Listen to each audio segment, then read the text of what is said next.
कल यमुना किनारे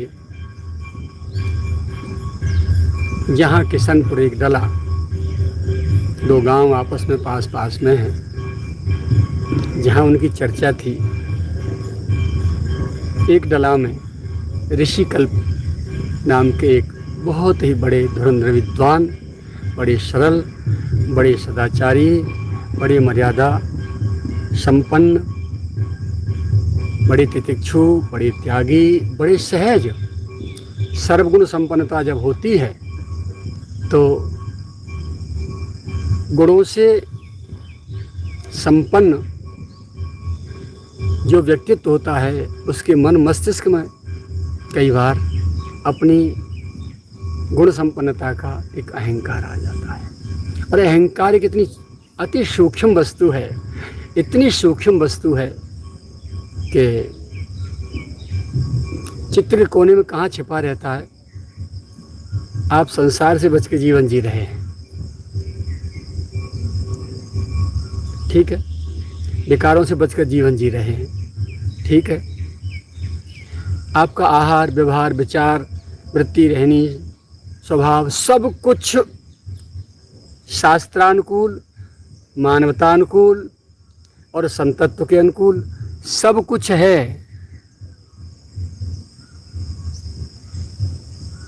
इन सब के भीतर दीनता की सीमा नहीं। लेकिन कई बार ऐसा होता है कि हम तो बड़े विनम्र हैं और सामने वाला बड़ा अहंकारी है, तो अपनी दीनता का भी एक अति सूक्ष्म अहंकार चित्त के कोने में चिपका रहता है। और वहीं उसी के साथ एक तेजोमय द्वेष भी उसकी पीठ पर चिपके बैठा रहता है। तेजोमय द्वेष क्या है? तेजोमय द्वेष है अपने से जो बड़े हैं, बड़ों को गुरुजन कहा जाता है, उनकी अच्छाई, उनके सद्गुणों को देख करके अपने को जो जलन होती है एक विशेष प्रकार की, और उनको नीचा दिखाने की चित्त में भावना जो रहती है, इसे हम असूया कहते हैं। और अपने से जो बराबर के लोग हैं, उन बराबर वालों में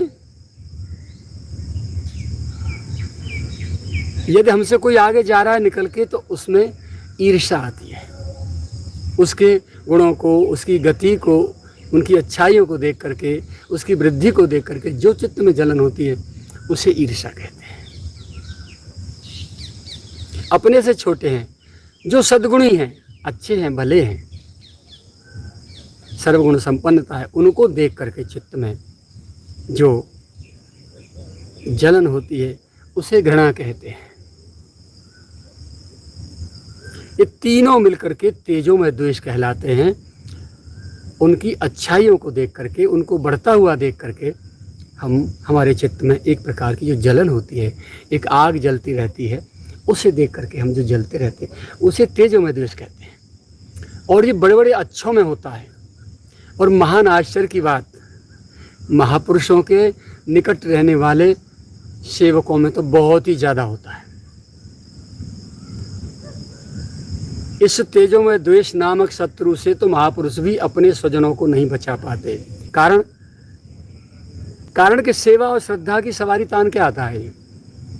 महापुरुष ये समझते हैं भाई उसकी श्रद्धा है और सेवा की भावना है, इसलिए वो ऐसा कर रहा है। एक दूसरे में जो स्पर्धा होती है उसे देख करके संत भी ध्यान नहीं दे पाते। उसका दुष्परिणाम ये होता है कि महापुरुष की सन्निधि में रहने के उपरांत भी सेवक जन भटक जाते हैं और पतन हो जाता है।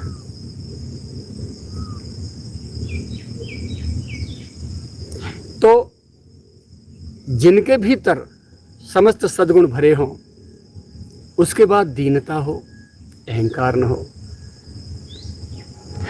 और दीनता के साथ साथ सहजता हो, निरहंकारता हो, दैन्य का, दीनता का भी एक अहंकार होता है कि लोग हमको ये तो कहें कि हम बहुत बड़े विनम्र हैं।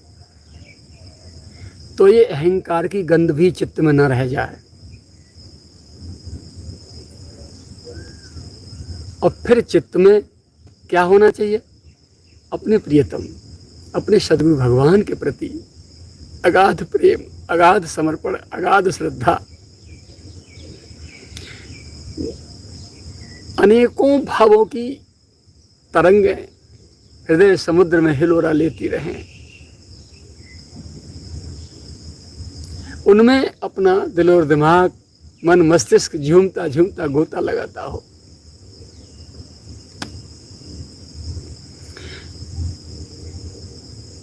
इस भोलापन, इस सहजता, इस सरलता के साथ साथ थोड़ा विवेक भी रहना चाहिए। कहीं हमारी दिशा संसार की ओर तो नहीं जा रही। लोग हमको अच्छा बताएं, हमको देखें, हमारी प्रशंसा करें।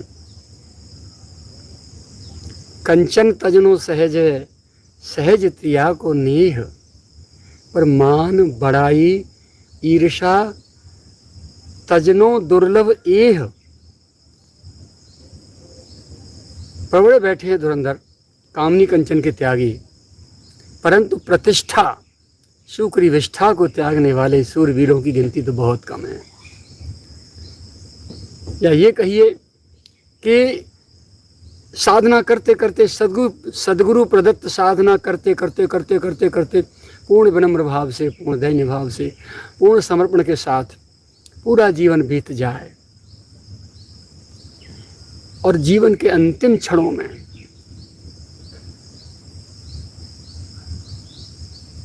जब भगवत मिलन की बेला आती है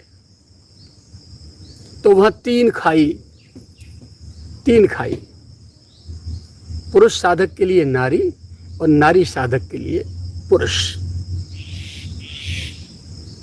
दूसरा धन, वैभव, सुख, आराम, ऐश्वर्य की भूख। और तीसरी, इन दो को तो पार कर जाते हैं प्राय, तीसरी खाई है प्रतिष्ठा की। प्राय साधक उसी में पड़े पाते हैं, उसी में पड़े रह जाते हैं। और भीतर भीतर जब कोई उनकी प्रशंसा करते हैं ना, तब बड़ी गुदगुदी सी होती है, बड़ा अच्छा सा लगता है। और वहीं कोई अपमान कर दे तो तिल मिला जाते हैं, बर्दाश्त नहीं होती।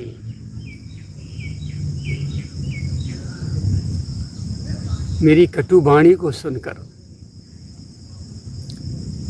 बहुत तिलमिला रहे हैं, पर सत्य बहुत कड़वा है प्यारे। सुनकर सहने का साहस भी रखो। मेरी शत्रुता नहीं है आपसे,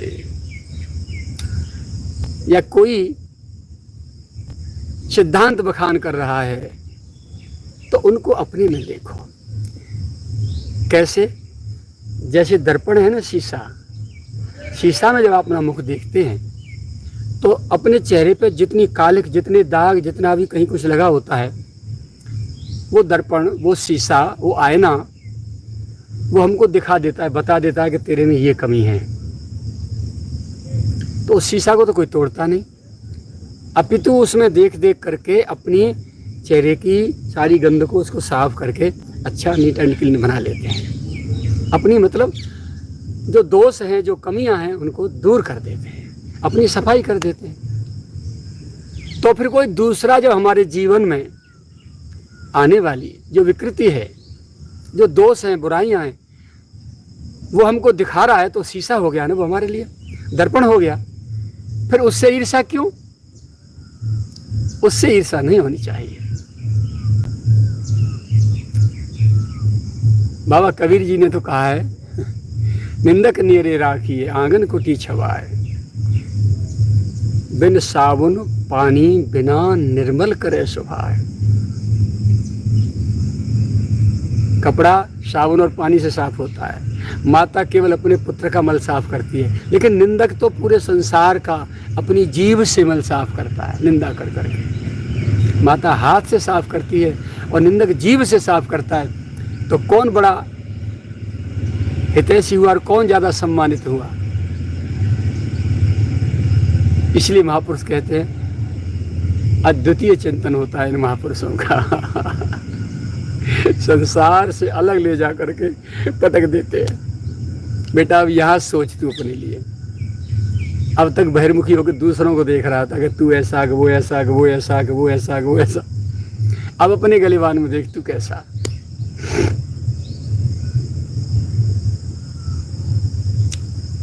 तो कह दिया डंका की चोट, निंदक नियरे राखी आंगन खुटी छवाए, बिन सावन पानी बिना निर्मल करे सुभाए।